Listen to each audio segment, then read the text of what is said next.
प्यारे बच्चों, LGR study में आप सभी का स्वागत है। जैसा कि आप सभी जान रहे हैं कि गणित में अभी जो है हम लोग चैप्टर नंबर 7 पढ़ाई कर रहे हैं, निर्देशांक ज्यामिति। और आज जो है हम लोग गणित के अंदर जो निर्देशांक ज्यामिति है इसमें हम लोग पढ़ने वाले हैं त्रिभुज का क्षेत्रफल, और साथ ही साथ प्रश्नावली 7.3 भी शुरू करेंगे। तो काफ़ी ज़्यादा महत्वपूर्ण होगा, चीज़ों को ध्यान से सीखने समझने की कोशिश कीजिएगा। चलिए कंटिन्यू करते हैं और हम लोग जो है सीखने समझने की कोशिश करते हैं। जितने प्यारे बच्चे अगर अभी तक एलजीआर स्टडी ऐप डाउनलोड नहीं किए हैं तो ज़रूर डाउनलोड कर लीजिएगा। इस ऐप में आपको मैट्रिक बोर्ड एग्जाम के बेहतर तैयारी के लिए सभी विषय का जो है VBA ऑब्जेक्टिव क्वेश्चन का PDF, VBA सब्जेक्टिव क्वेश्चन का PDF, quick revision note, model paper, class note और ऑनलाइन टेस्ट बिल्कुल फ्री में मिल जाएगा।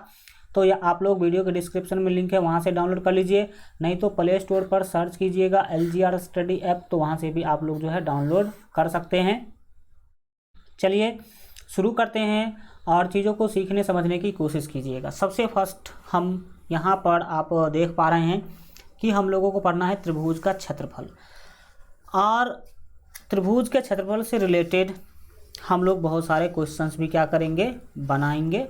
तो धैर्य से देखते रहिए, सीखते रहिए और अंत तक बने रहिए। त्रिभुज का क्षेत्रफल है, हम जानेंगे कि त्रिभुज का क्षेत्रफल आप तो कई बार पढ़ चुके हैं, 1/2 गुने आधार गुने ऊंचाई, लेकिन वो फार्मूला हम यहाँ पर नहीं पढ़ने वाले हैं।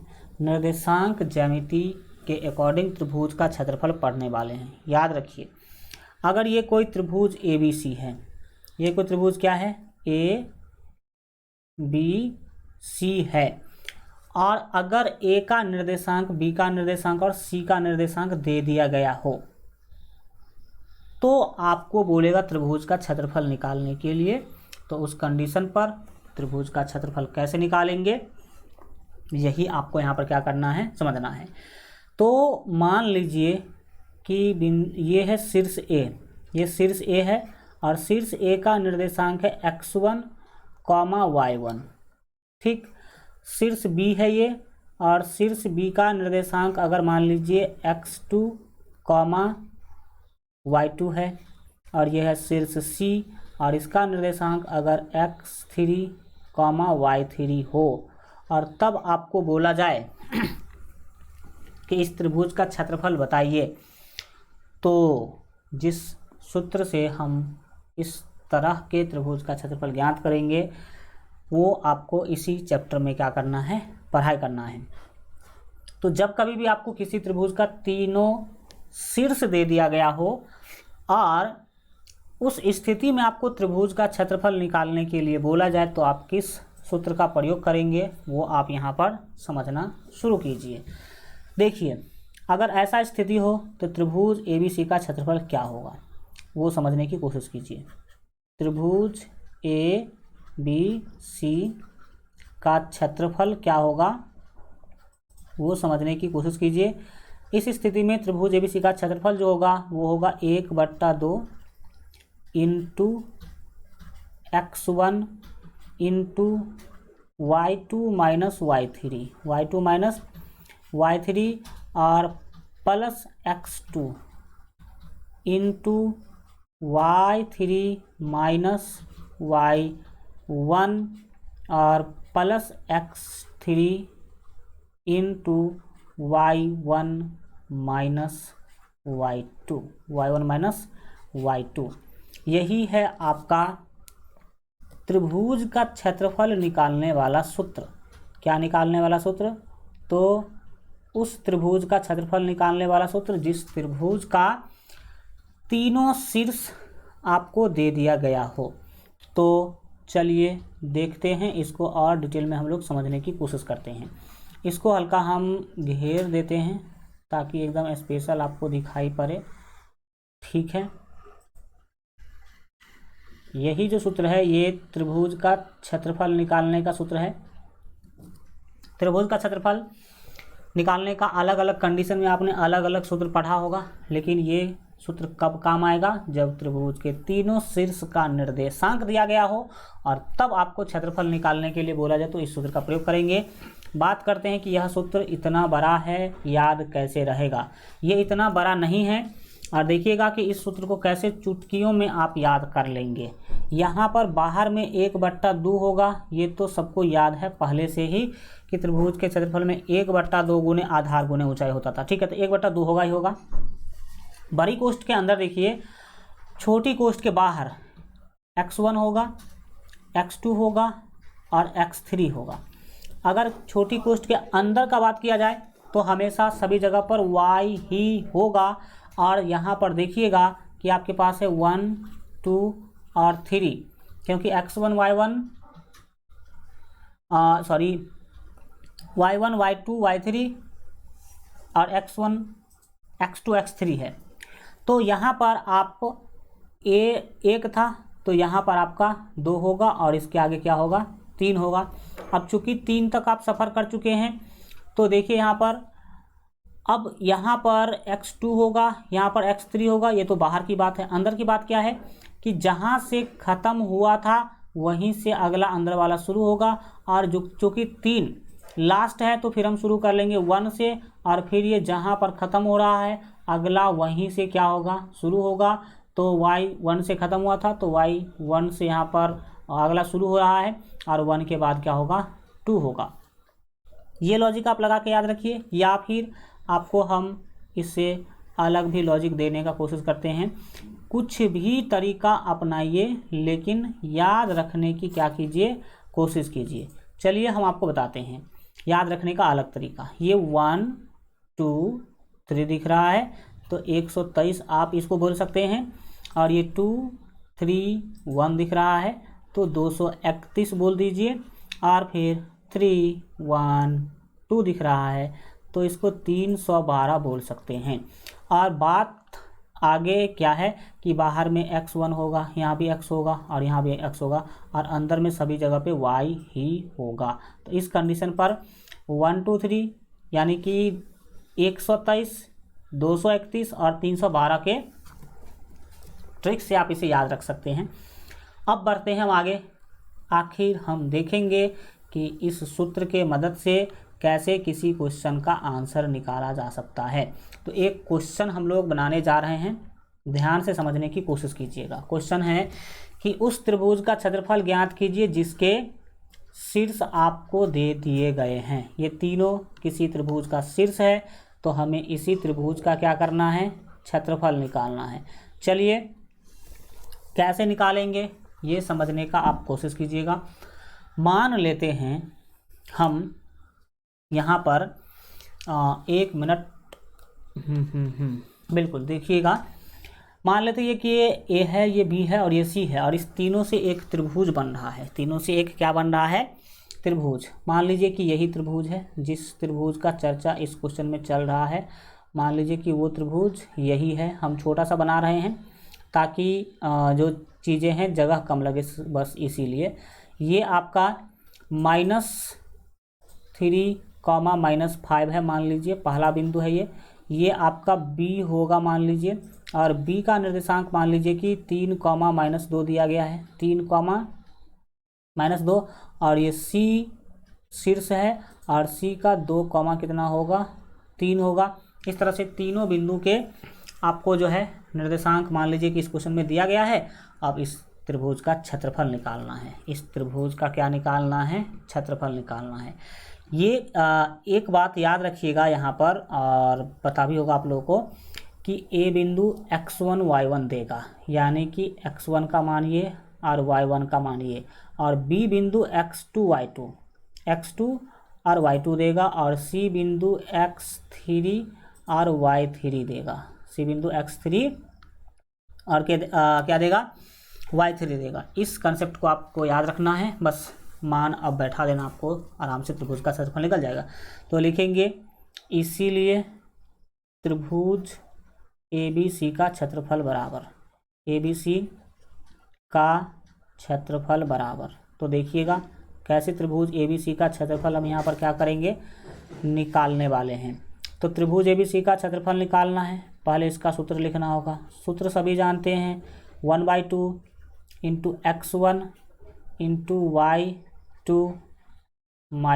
y3, फिर plus x2 into y3 minus y1, y3 minus y1 और plus x3 into y1 minus y2, यही सूत्र है।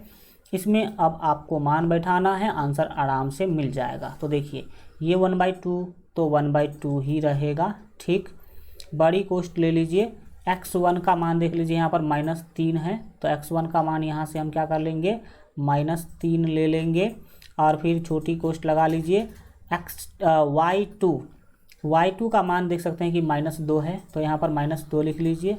और y3 का मान 3 है, तो बीच में फार्मूला में माइनस है और y3 का मान 3 है, ऐसे लगा देंगे।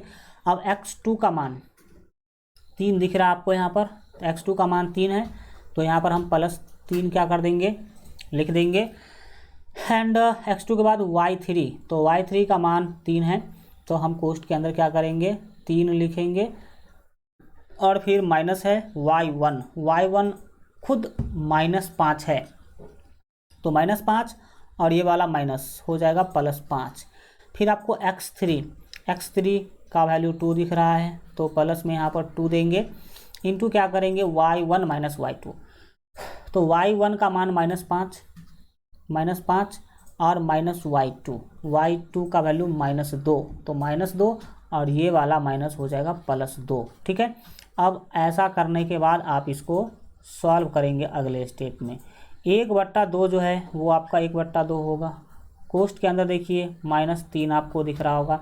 फिर आप बताइए कि -2 और -3 कोष्ट हटाएंगे तो आपको पता है कि गुना आएगा, और फिर -2 और -3 ये हो जाएगा -5, कितना होगा, -5 होगा, ठीक। और ये +3 जो आपको दिख रहा है वो +3 ले लीजिए। कोष्ट हटाने की अगर कोशिश करेंगे तो गुना लेना पड़ेगा, और 3 और 5, 3 5 सर हो जाएगा 8। फिर +2 जो दिख रहा है उसको ले लीजिए, और 1 मिनट, बिल्कुल ठीक जा रहा है। देखिए अब 2 लिख लिया हमने, और -5 और +2 यहाँ पर हो जाएगा प्यारे बच्चों आपका -3, कितना हो जाएगा, -3 हो जाएगा। कोष्ट बंद कर लीजिए। अब आप एक स्टेप और आगे बढ़ेंगे, यहाँ पर अब 1/2 कर लीजिए। कोष्ट के अंदर देखिए क्या कचरमबद्ध चल रहा है, तो कोष्ट के अंदर 1 मिनट देखिए, हम लोग हल्का ये करते हैं ताकि जगह यहाँ पर मुझे मिल सके एक और स्टेप के लिए। देखिए 1/2 तो हम लिख लेंगे। फिर कोष्ट के अंदर का बात कीजिए, -3 को और -5 को गुना कीजिएगा, तो माइनस गुने माइनस प्लस, और 5 दिया हो जाएगा 15, कितना होगा 15। फिर यहाँ पर 8 को 3 से गुना कीजिएगा तो ये 24 होगा, जो कि +24 होगा। लेकिन 2 तिया 6 होगा, माइनस में 6 होगा, माइनस में कितना होगा, 6 होगा। फिर आप बढ़ेंगे आगे, 1/2 जो है वो 1/2 रहेगा ही रहेगा। कोष्ट हटाइएगा तो गुना होगा। अब बताइए कि यहाँ पर 15 और 24 जो है 5 4 9, ये हो जाएगा 39। 4 5 9 हुआ, और 2 1 3 हुआ, तो 39 हुआ। और 39 में से घटा दीजिए 6, तो घटाइएगा तो 9 में से 6 गया तो ये होगा 3, और ये भी यहाँ पर होगा 3। तो यहाँ पर आपको मिल रहा है 33, कितना मिल रहा है, 33 मिल रहा है। तो आप क्या करेंगे, 33/2 लिख दीजिए। 33/2, क्योंकि यहाँ पर 2 से कटेगा नहीं, तो 33 को 1 से गुना कर देंगे। 33/2 वर्ग इकाई, क्या होगा, 33/2 वर्ग इकाई आपका बिल्कुल क्या जो है सही आंसर हो जाएगा। तो अगर कभी भी किसी त्रिभुज का तीनों शीर्ष का निर्देशांक दिया गया हो, और तब आपको जो है क्षेत्रफल निकालने के लिए बोला जाए, तो आप इसी तरीक़ा से क्या करेंगे, क्षेत्रफल निकालेंगे। चलिए हम बढ़ते हैं आगे, और अगला एक कंसेप्ट हम लोग पढ़ने वाले हैं। कंसेप्ट क्या है, त्रिभुज के केंद्रक का निर्देशांक। त्रिभुज के केंद्रक का निर्देशांक। तो सबसे पहले हमें समझना होगा कि आखिर त्रिभुज का केंद्रक क्या होता है।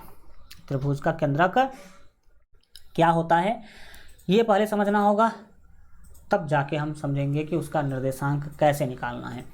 तो मान लीजिए कि ये कोई त्रिभुज है, इस त्रिभुज का आप नाम कुछ भी दे सकते हैं, ABCD या PQR कुछ भी आप दे सकते हैं। तो मान लीजिए हम इस त्रिभुज का नाम दे देते हैं ABC, त्रिभुज का नाम क्या देते हैं A, और इसका निर्देशांक मान लीजिए कि x1 y1 है, ये है आपका B शीर्ष, और इसका निर्देशांक हम दे देते हैं x2 y2, और ये C है x3 y3, मान लीजिए ऐसा बात है, ठीक है। अब त्रिभुज का केंद्रक क्या होता है पहले वह जानेंगे, और तब जानेंगे कि त्रिभुज के केंद्रक का निर्देशांक कैसे निकालना है। त्रिभुज के केंद्रक का निर्देशांक कैसे निकालना है वो हम जानेंगे आगे। तो देखिए कि त्रिभुज का केंद्रक क्या होता है। आप क्या कीजिएगा, त्रिभुज के तीनों कोनों का आप जो है माध्यिका खींचिएगा। क्या खींचिएगा, माध्यिका। तो कोण A से जो माध्यिका खींचेंगे वो इस सामने वाले भुजा पर जो है समद्विभाजित करेगा सामने वाले भुजा को। B से अगर माध्यिका खींचिएगा, एक मिनट, कोण समद्विभाजक भी कह सकते हैं इसे। अगर B से यहाँ पर आप क्या कीजिएगा, माध्यिका खींचिएगा, तो सामने वाला भुजा पर ये क्या होगा, लंब होगा, और फिर यहाँ से आप इसका कोण समद्विभाजक खींचिएगा तो कुछ इस तरह से क्या होगा, गुजरेगा। अब याद रखिएगा कि माध्यिका क्या होता है। ये A से हमने जो माध्यिका खींचा है, इसका मतलब कोण A को दो भागों में बांटने वाला रेखा खींचा है, कोण B को दो भागों में बांटने वाला रेखा खींचा है, और कोण C को दो भागों में बांटने वाला रेखा खींचा है। तो माध्यिका सामने भुजा पर होती है लंब। ये आप क्या करेंगे, याद रखेंगे। अब यहाँ पर हमें समझना है कि आखिर त्रिभुज का केंद्रक कौन है इसमें। तो याद रखिएगा कि यहाँ पर त्रिभुज का केंद्रक जो है, जहाँ पर तीनों माध्यिका आके मिल रही है वही है त्रिभुज का केंद्रक। वही क्या है, त्रिभुज का केंद्रक है। और त्रिभुज के केंद्रक को याद रखिएगा कि G से सूचित किया जाता है। त्रिभुज के केंद्रक को किससे सूचित किया जाता है, G से सूचित किया जाता है, ठीक है। तो इसी G का निर्देशांक ही त्रिभुज के केंद्रक का क्या कहलाएगा, निर्देशांक कहलाएगा। तो सूत्र क्या होगा, तो सूत्र होगा G का निर्देशांक बराबर G का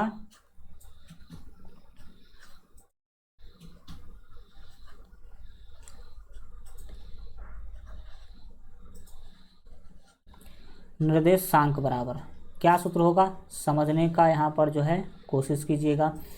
x1 plus x2 plus x3, x1 plus x2 और प्लस x3, ठीक है।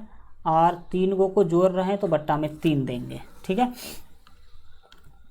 x1 प्लस x2 प्लस क्या करेंगे, x3 करेंगे, बट्टा में 3 डालेंगे, और comma y1 plus y2 plus y3 होगा। तो लिखेंगे यहाँ पर y1 प्लस y2 और प्लस y3, और बट्टे में होगा 3।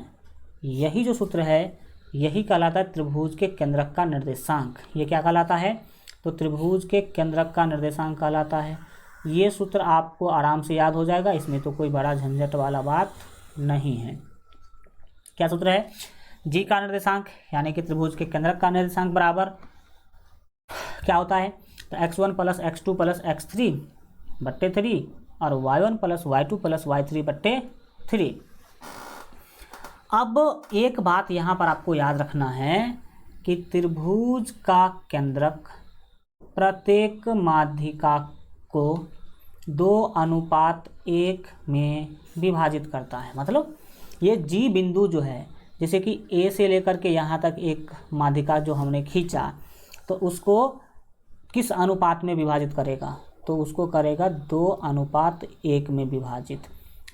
G से ऊपर, G से A तक 2 भाग है, और G से नीचे जो है 1 भाग है। आपको देखने में भी लग रहा होगा कि A से जो माध्यिका हमने खींचा है वो A से G तक बड़ा है, और G से जो लास्ट यहाँ पर सट रहा है वो क्या है, छोटा है। और ऐसा सभी माध्यिका के साथ होता है। ये क्वेश्चन एग्जाम में एक बार पूछा गया था कि त्रिभुज का केंद्रक उसके माध्यिका को किस अनुपात में विभाजित करता है।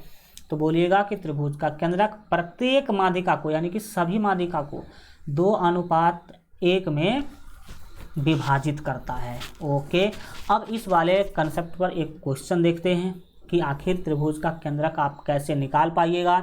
तो चलिए क्वेश्चन आपके सामने है। क्या बोला जा रहा है, उस त्रिभुज का केंद्रक ज्ञात कीजिए जिसके शीर्ष इतना इतना और इतना दिए गए हैं। देखिए हम इसको देखिए, जनरली ये ऑब्जेक्टिव में क्वेश्चन पूछा जाता है, सब्जेक्टिव में पूछ ले तो बल्ले बल्ले, नहीं पूछे तो कोई दिक्कत तो है ही नहीं। हम मान लेते हैं कि ये है त्रिभुज, ये क्या है भाई साहब, हमने मान लिया त्रिभुज। ये शीर्ष ए है, ए का निर्देशांक मान लेते हैं कि 5,8 है, और फिर ये शीर्ष बी है और बी का निर्देशांक क्वेश्चन में 8,5 है।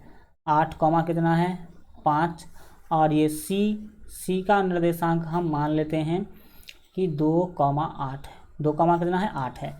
तो अब आपको इस त्रिभुज के केंद्रक का निर्देशांक बताना है। इस त्रिभुज के केंद्रक का निर्देशांक बताना है। वैसे अगर देखा जाए तो इसका केंद्रक कौन होगा, तो बी से माध्यिका खींचिए, फिर ए से माध्यिका खींचिए, और फिर सी से माध्यिका खींचिए, और तीनों माध्यिका जिस बिंदु पर मिला है वही है केंद्रक यानी कि जी। और इसी जी का निर्देशांक हमें क्या करना है, निकालना है। तो देखिएगा एक बात और यहाँ पर, और वो बात ये है कि ये जो आप देख रहे हैं ए निर्देशांक, तो ए का निर्देशांक होगा x1, y1। तो यहाँ पर x1 का मान ये देगा और ये y1 होगा। दूसरा बिंदु होगा x2, y2, और तीसरा बिंदु होगा x3, y3। इस तरह से आप काम करेंगे तो लिखेंगे, इसीलिए जी का निर्देशांक बराबर, हम निकालने जा रहे हैं जी का निर्देशांक, तो लिखेंगे इसीलिए जी का निर्देशांक बराबर, जी का निर्देशांक बराबर। जी का निर्देशांक निकालने का जो फार्मूला है पहले आप लिख लीजिए, फिर उसमें वैल्यू बैठा दीजिएगा। तो जी का निर्देशांक निकालने का फार्मूला होता है x1 + x2 + x3 बट्टे 3, बट्टे में क्या होता है 3 होता है, और फिर क्या होता है तो y1 + y2, y1 + y2 + y3, और बट्टे में होता है 3। इसके बाद क्या करेंगे, हम मान बैठाएंगे और कुछ करना है ही नहीं। x1 का मान 5, x2 का मान 8, x3 का मान 2, तो हम लिख लेंगे x1 का मान 5, x2 का मान यहाँ पर 8 है तो 8 लिखेंगे, और x3 का मान 2 है तो 2 लिखेंगे, और बट्टे में लिखेंगे 3। बट्टे में कितना लिखेंगे 3, कॉमा है तो कॉमा लगाएंगे। y1 y2 y3, y1 y2 y3, तो y1 का मान 8, y2 का मान 5, y3 का मान भी 8, तो 8 + 8 और +5, और बट्टे में लगा देना होगा यहाँ पर आपको 3। फिर आप कोष्ठ को क्या कर दीजिए, बंद कर दीजिए, और हम यहाँ पर आपको इसका आंसर दे देते हैं। आप लोग नीचे नीचे ही हमेशा लिखिएगा। आप देखते हैं कि 5, 8, 13 और 2 15, तो यहाँ पर आपको मिल गया 15/3, 15/3 मिल रहा है। और फिर 8, 8, 16, 5, 21, 16, 5, 21, तो 21 बट्टा मिल गया यहाँ पर आपको कितना 3। अब आप इसको क्या कर लीजिए, काटने उठने की अगर ज़रूरी है तो काट लीजिए। देख सकते हैं यहाँ पर आप कि 3 से भाग दीजिएगा 15 में तो 5 मिलेगा, और 3 से 21 को भाग दीजिएगा तो 3 7 21, यानी कि यहाँ पर आपको वैल्यू मिल गया 5,7। कितना मिला 5,7। तो ये फाइनल आंसर है। इसका क्या मतलब है कि ये जो बिंदु है ना, इस जी बिंदु जो है इसका निर्देशांक है 5,7। जी बिंदु जो है इसका निर्देशांक क्या है 5,7। तो सिंपल है, आराम से आप निकाल सकते हैं इस तरह के क्वेश्चन का आंसर। यहाँ पर हम बढ़ते हैं आगे। नोट में कुछ हमने लिखा है जो इससे पहले भी हम आप लोगों को समझाए थे कि नोट ये क्या है। देखिए यहाँ पर लिखा नोट 1 में कि बिंदुएं ABC संरेख होती हैं यदि त्रिभुज ABC का क्षेत्रफल 0 हो। अगर कोई 3 बिंदु एक ही रेखा पर है तब उसको कहते हैं संरेख। जब कोई तीन बिंदु एक ही रेखा पर है तब उसको क्या कहते हैं, संरेख बिंदु कहते हैं। और अगर ये तीनों संरेख हैं तो इस तीनों बिंदु से त्रिभुज तो बना ही नहीं, और जब त्रिभुज बना नहीं तब तो फिक्स है कि इसका क्षेत्रफल 0 ही होगा, क्योंकि त्रिभुज बनेगा तब ना क्षेत्रफल कुछ ना कुछ होगा, और त्रिभुज बन ही नहीं रहा है तो क्षेत्रफल क्या होगा, 0 होगा। त्रिभुज क्यों नहीं बन रहा है, क्योंकि ये तीनों बिंदु क्या है, संरेखी हैं। तो अगर कोई तीनों बिंदु संरेख होगा तो फिक्स है कि उस तीनों बिंदु से बनने वाले त्रिभुज का क्षेत्रफल 0 होगा। ये छोटा सा बात आप याद रखेंगे। अब हम प्रश्नावली 7.3 क्या कर लेते हैं, शुरू कर लेते हैं। तो आप लोग शुरू से अंत तक मेरे साथ बने रहिए और सीखने समझने का कोशिश करते रहिए। हम लोग अब चलते हैं, समझने का कोशिश करते हैं। पहला क्वेश्चन आपके सामने है। वैसे तो देखिए आपको भी बनाने का मौका हम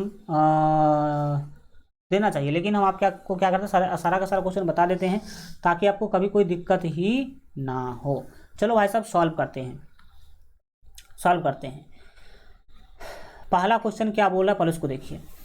बोला है उस त्रिभुज का क्षेत्रफल ज्ञात कीजिए जिसके शीर्ष पहला में इतना, इतना और इतना है। ठीक, तो हम मान लेते हैं कि इस तीनों बिंदु से एक त्रिभुज बन रहा है। हम क्या कर लेते हैं, मान लेते हैं कि इस तीनों बिंदु से क्या बन रहा है, एक त्रिभुज बन रहा है। हम मान लेते हैं कि इस तीनों बिंदु से क्या बन रहा है, एक त्रिभुज बन रहा है। यहाँ पर इसको फिगर के रूप में ही दिखा देते हैं। किसके रूप में दिखा देते हैं, फिगर के रूप में। तो आप क्या कर लीजिएगा, अगर यहाँ पर देख सकते तीनों का नाम भी नहीं दिया गया है तो नाम भी हम अपने मन से ही क्या कर देंगे, दे देंगे। मान लीजिए कि ये त्रिभुज बन रहा है। ठीक, ये त्रिभुज है और ये है आपका ए, जिसका निर्देशांक क्वेश्चन में 2,3 दिया गया है। और ये शीर्ष है आपका बी, जिसका निर्देशांक क्वेश्चन में -1,0 दिया गया है। और ये सी है जिसका निर्देशांक 2,-4 दिया गया है। अब आपको इसी त्रिभुज का क्षेत्रफल निकालना है।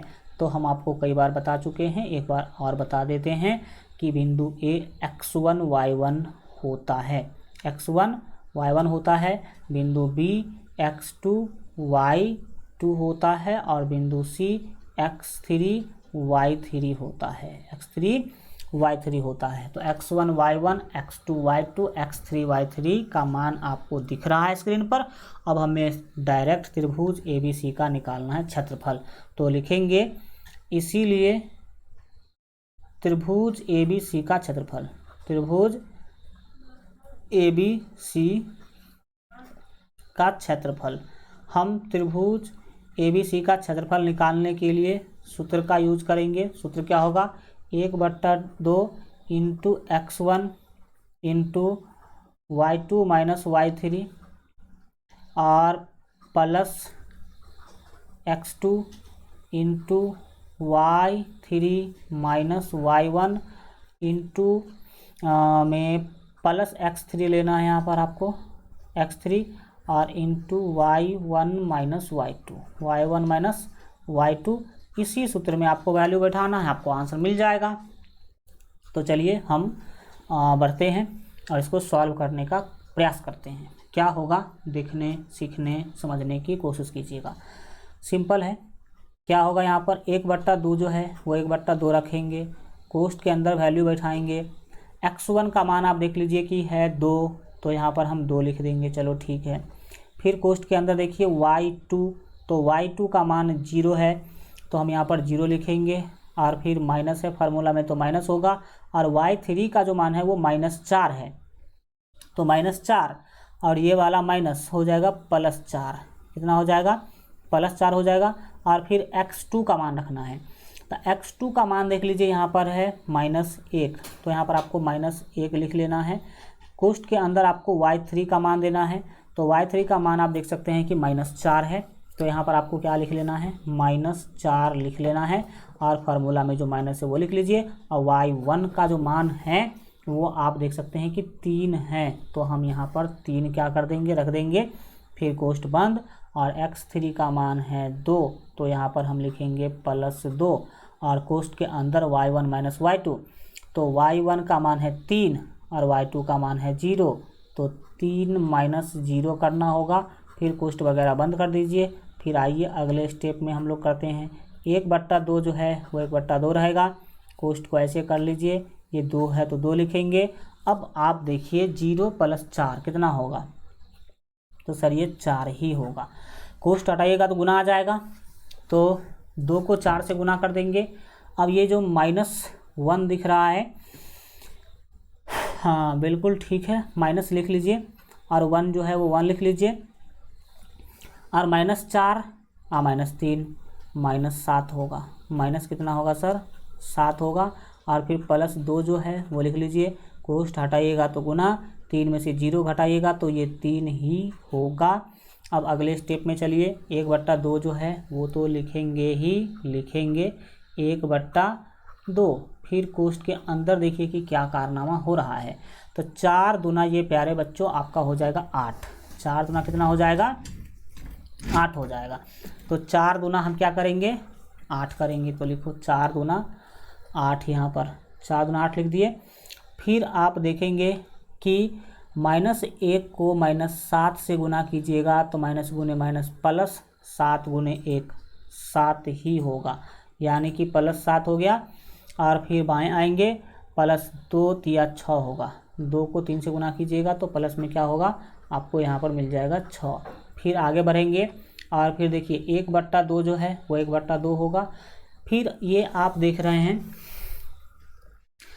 8 7 15 और 15 6 21, 15 6 कितना 21, तो 21 2 से कटेगा नहीं, इसीलिए आप 21 को ऊपर 1 से गुना कर देंगे तो 21/2 वर्ग इकाई आपका क्या हो जाएगा, फाइनल आंसर हो जाएगा। बस ये आप सिंपली बना सकते हैं। इसी तरह से आप दूसरा क्वेश्चन को भी बना सकते हैं, लेकिन हम दूसरा क्वेश्चन बताने की कोशिश करते हैं, आपको समझने की उसकी आप जो है कोशिश कीजिएगा। इस तरह से चलिए हम लोग इसका दूसरा क्वेश्चन भी बनाते हैं।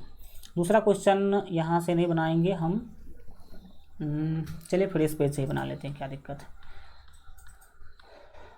यहाँ से पहला का दूसरा क्वेश्चन बनाते हैं।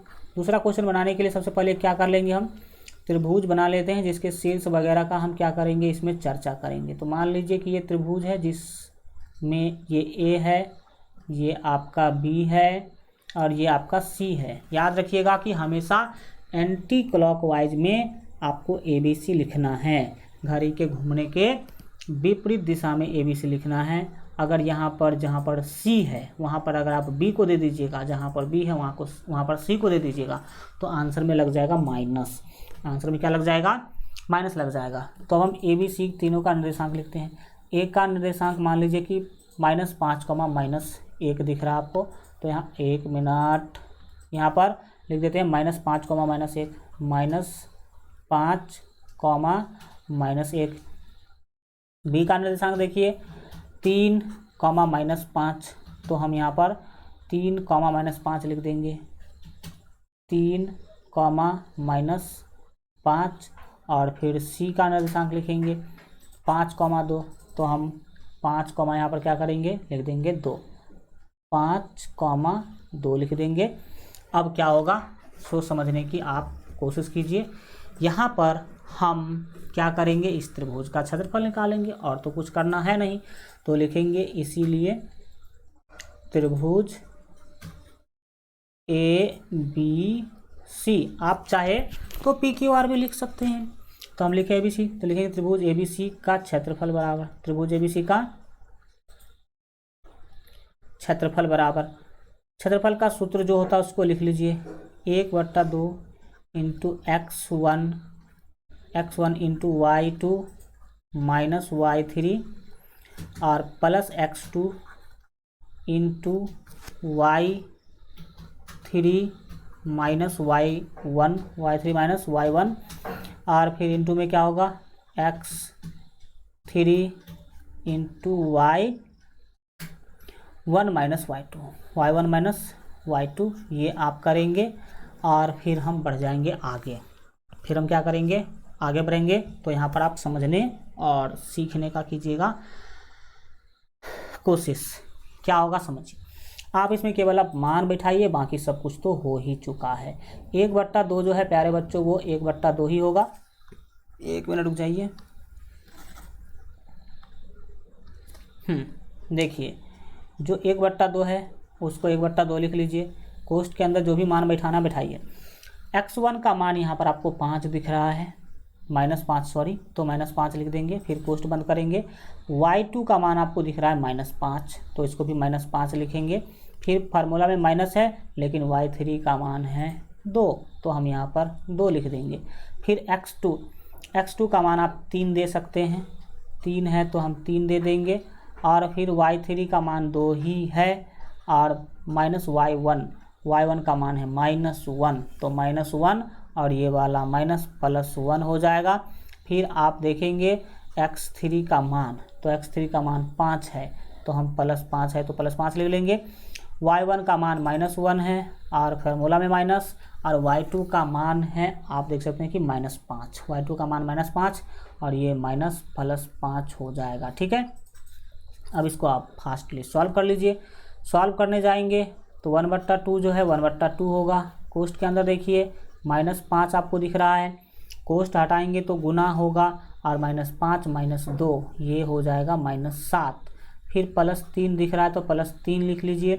कोष्ठ हटाएंगे तो प्यारे बच्चों क्या होगा, गुना होगा, और 2 1 3 होगा। फिर +5 दिख रहा है तो +5 ले लीजिए।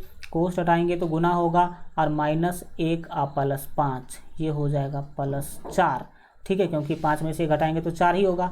आगे बढ़िए, 1/2 जो है वो आप 1/2 लिख लीजिए। कोष्ठ के बारे में अभी कोष्ठ रहने दीजिए। -5 को -7 से गुना करना है, तो माइनस माइनस प्लस, और 5 सत्ते हो जाएगा आपका 35। ठीक है, एंड 3 तिया हो जाएगा 9।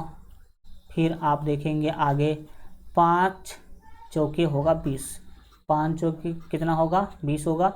आगे बढ़ते जाइए, 1/2 आप देख रहे हैं, 1/2 कोष्ठ हटाइएगा तो गुना होगा, सबको जोड़ दीजिए।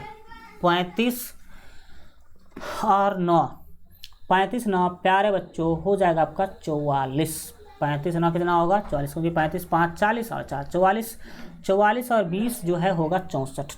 44 और 20 कितना होगा 64 होगा, तो ये 64 आप लिख दीजिए। और क्या होगा, काटने का काम होगा।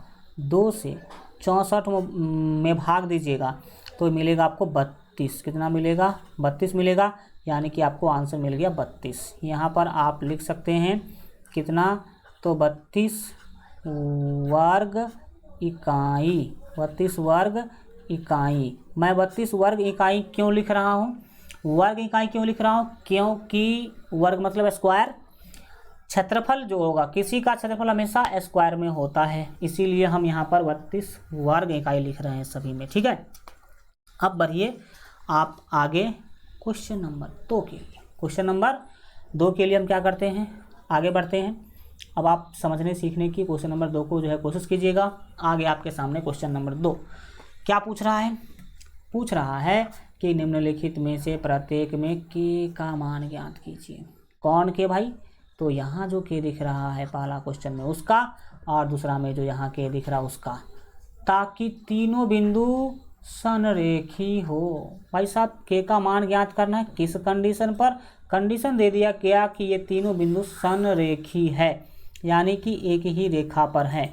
तो चलिए हल करते हैं। सबसे पहले हम क्वेश्चन नंबर 1 का, क्वेश्चन नंबर 1 का हल करते हैं। क्या होगा समझने की कोशिश कीजिएगा। देखिए ये नाम भी नहीं दिया है बिंदु का, तो हम नाम वगैरह दे देते हैं। लिखिए, लिखेंगे माना कि जो ये पहला बिंदु है ना, इसका नाम दे देते हैं हम ए। इसका नाम क्या दे देते हैं, ए देते हैं। और ये ए है तो x1 y1 होगा, x1 y1 होगा, और इसका वैल्यू मान लीजिए कि दिया गया है 5 -2, 5 -2। फिर जो दूसरा है उसका नाम बी दे देते हैं, और बी के लिए आप सभी जानते हैं प्यारे बच्चों क्या होगा, x2 y2 होगा, x2 y2, x2 y2 होगा। और बराबर में जो है ना 5 इसका एक वैल्यू दिया गया है, 5 क्या दिया गया है, 1 दिया गया है। फिर आप क्या करेंगे, सी नाम दे दीजिए तीसरे का, और सी तीसरा है तो इसीलिए x3 और कॉमा y3 का वैल्यू देगा वो, और ये बराबर कर दीजिए इसको किसके, तो 3,5 के, 3, है सॉरी 3, के। तो ये हमने मान लिया, ABC नाम दे दिया हमने, केवल यहाँ पर अभी तक हमने कुछ नहीं किया है, केवल हम यहाँ पर ABC नाम दिए हैं। क्या दिए हैं, ABC नाम दिए हैं तीनों बिंदु का। तो अब बढ़ते हैं आगे, और अब क्या करना है देखिए, क्वेश्चन में बोला है कि तीनों बिंदु संरेखी हैं। तीनों बिंदु क्या है, संरेखी है। तो उसी बात को यहाँ पर हम लिखेंगे चूंकि तीनों बिंदु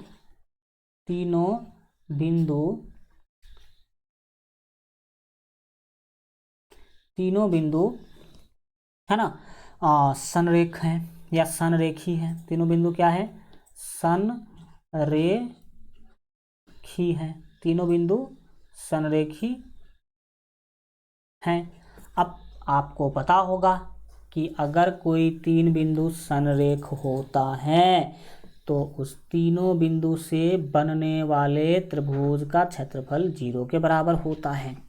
उस तीनों बिंदु से बनने वाले त्रिभुज का क्षेत्रफल 0 के बराबर होता है। तो लिखेंगे इसीलिए त्रिभुज ABC का क्षेत्रफल, गेट खोल दीजिए, त्रिभुज ABC का क्षेत्रफल क्या होगा, तो बोलेंगे त्रिभुज ABC का क्षेत्रफल होगा 0। क्यों 0 होगा त्रिभुज ABC का क्षेत्रफल, क्योंकि पहले से ही हम पढ़ के आए हैं कि अगर कोई 3 बिंदु संरेख हो, तो उस तीनों बिंदु से बनने वाले त्रिभुज का क्षेत्रफल किसके बराबर होगा, 0 के बराबर होगा। तो बिल्कुल ठीक है। तो हम अब इसी को सॉल्व करेंगे तो आपको के का मान मिल जाएगा। त्रिभुज ABC का क्षेत्रफल निकालने का सूत्र आप सभी जानते हैं, 1/2 into x1 into y2 minus y3 और फिर plus x2 into y3 minus y1 और फिर प्लस में क्या लेते हैं, तो x3 हम लोग लेते हैं, तो x3 into y1 minus y2, y1 minus y2, और इस कोष्ठ को कर देंगे प्यारे बच्चों बंद। और फिर क्या करेंगे, तो फिर समझने सीखने का यहाँ पर कोशिश कीजिएगा। फिर हम करेंगे ये कि बिल्कुल ठीक है, हाँ इसको 0 के बराबर करेंगे भाई, ये 0 के बराबर है। अब इसमें आप मान बैठा दीजिए, आपको के का मान मिल जाएगा। देखिए कैसे, ये 1/2 तो 1/2 ही रहेगा। कोष्ठ के अंदर आप देखिएगा तो x1 का मान है 7, तो हम यहाँ पर 7 लिख देंगे, 7 लिखेंगे।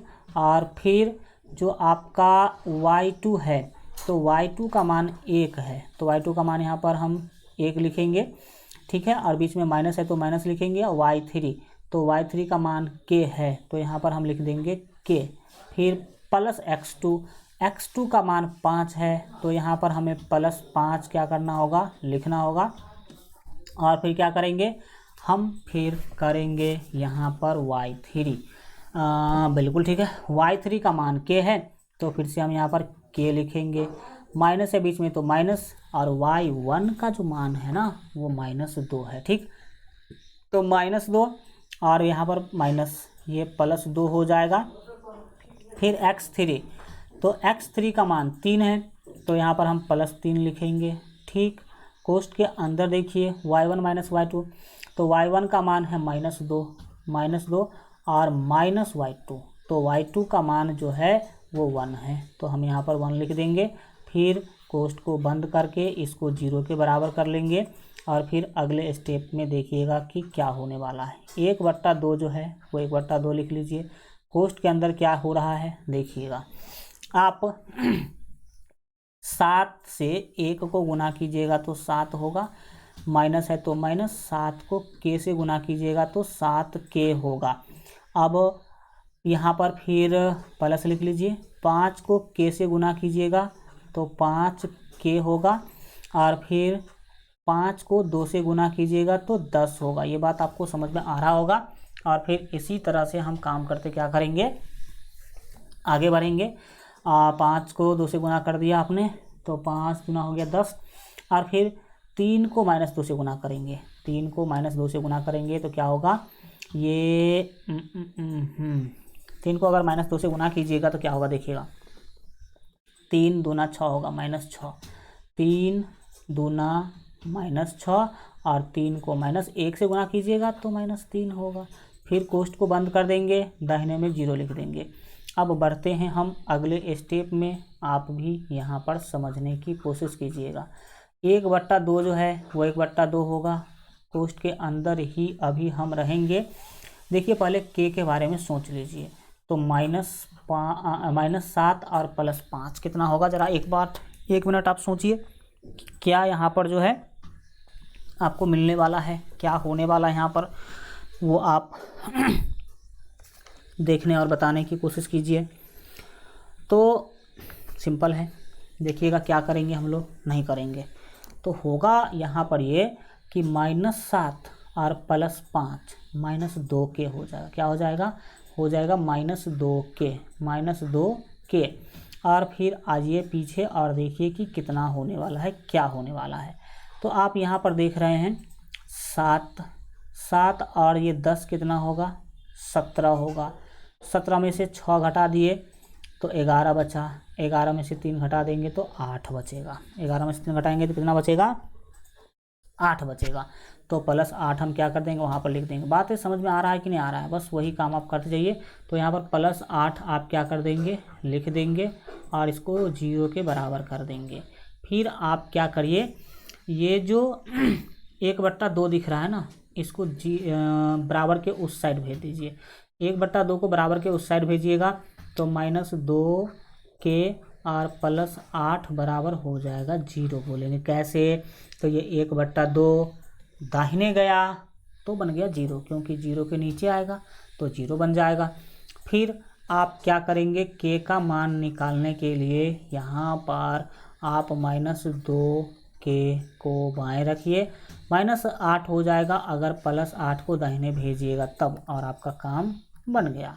कैसे बना, माइनस से माइनस कट गया, आप 2 से 8 को भाग दीजिएगा तो 4 मिलेगा, 2 से 8 को भाग दीजिएगा कितना मिलेगा, 4 मिलेगा।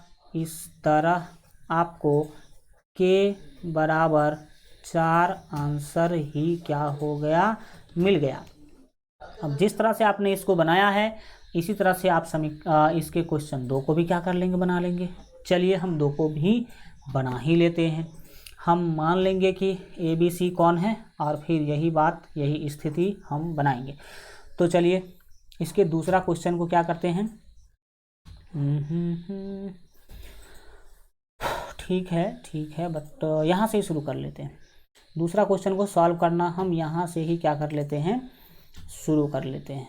ये दूसरा क्वेश्चन को हम हल करने जा रहे हैं। तो फिर उसी तरह से क्या करेंगे, मानेंगे, लिखेंगे माना कि ए जो बिंदु हम जिसको मानेंगे उसका निर्देशांक x1, y1 होगा, ठीक। और फिर x1, y1, और देख लीजिए कि x1, y1 का वैल्यू क्या है यहाँ पर, तो सर 8,1 है। तो यहाँ पर लिख लेंगे हम 8,1 लिखेंगे। फिर इसी तरह से किसी बिंदु का नाम B दे देंगे, किसी का क्या, दूसरा का ही देंगे, इसका निर्देशांक x2 और y2 होगा। और देख लीजिए इसका निर्देशांक क्या दिया गया है, तो k, -4 दिया गया है। तो यहाँ पर हम लिख लेंगे k और -4, k, -4। और फिर जो C बिंदु है वो लेंगे, C का हम मान लेते हैं x3, y3, और देख लीजिए कि C का निर्देशांक क्या दिया गया है, तो 2, -5 दिया गया है। 2, -5 है तो हम यहाँ पर लिख देंगे 2, -5। और फिर हम यहाँ पर वही बात लिखेंगे, क्या लिखेंगे, तीनों बिंदु संरेखी है। ऐसा क्वेश्चन में क्या किया गया है, बोला गया है। तीनों बिंदु संरेखी है, ऐसा ही क्वेश्चन में क्या किया गया है, बोला गया है। तो हम क्या बोलेंगे, बोलेंगे चूंकि तीनों बिंदु संरेखी हैं इसीलिए त्रिभुज ABC का क्षेत्रफल बराबर 0। ठीक है, तो वही लिखते हैं, लिखेंगे चूंकि तीनों बिंदु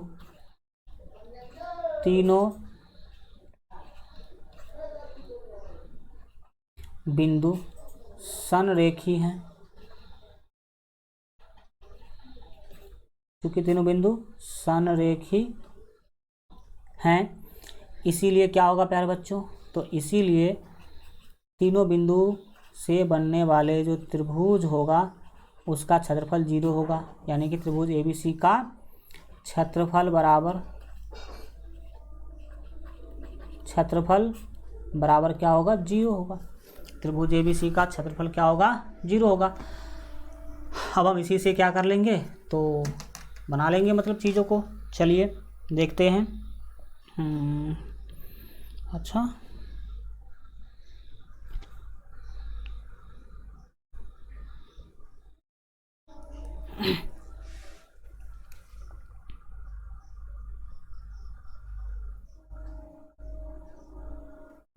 चलो देखते हैं। अब त्रिभुज ABC का क्षेत्रफल निकालने के लिए फार्मूला लिखेंगे। क्या फार्मूला होगा, आप सभी जानते हैं। फार्मूला जो होता है वो 1/2 into x1 into y2 minus y3 और प्लस में x2 इंटू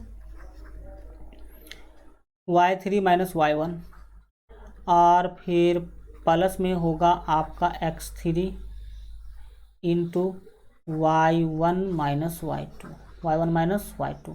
इस कोष्ठ को बंद कर देंगे, 0 के बराबर कर देंगे। बस वैल्यू बैठाइए, आंसर पाइए। देखिए 1/2 तो 1/2 होगा ही होगा। कोष्ठ को बंद करेंगे, x1 का वैल्यू पहले देखेंगे। तो x1 का वैल्यू प्यारे बच्चों यहाँ पर है 8, तो हम यहाँ पर क्या लिख देंगे, 8 लिख देंगे। कोष्ठ के अंदर आपको y2 माइनस y3 का मान रखना है, तो y2 का मान है -4 और y3 का मान है -5। तो देखिए यहाँ पर आपको y2 का मान -4 लेना है, फार्मूला वाला माइनस, और y3 का मान -5, तो ये -5 और ये +5 हो जाएगा। फिर प्लस में आपको x2 का मान लिखना है। x2 का मान k है, तो हम यहाँ पर क्या करेंगे, प्लस k लिख देंगे एंड कोष्ठ लगा लेंगे। y3 माइनस y1, तो देखिएगा y3 माइनस y1 क्या है, y3 है भाई साहब -5 और y1 है 1, तो -5 प्लस 1, -5 और प्लस 1 लिख लेना है। और इसके बाद हम भरेंगे यहाँ पर आपके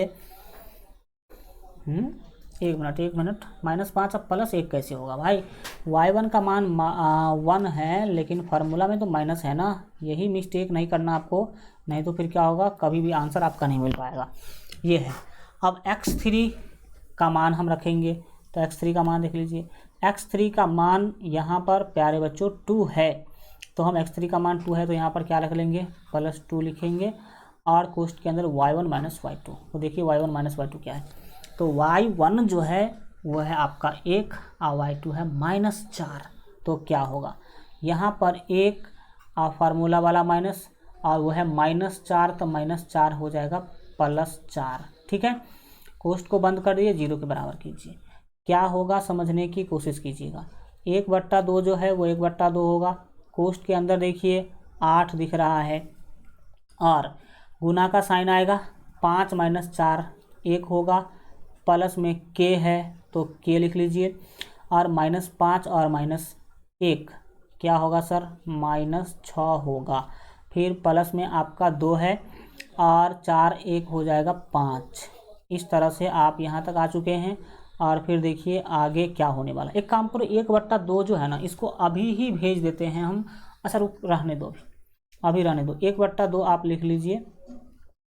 कोष्ठ के अंदर देखिए 8 को 1 से गुना कीजिएगा तो 8 होगा, k को -6 से गुना कीजिएगा तो -6k होगा, और 2 पंचे 10 होगा। कितना होगा, 2 पंचे 10 होगा, बराबर में 0 है तो 0 होगा।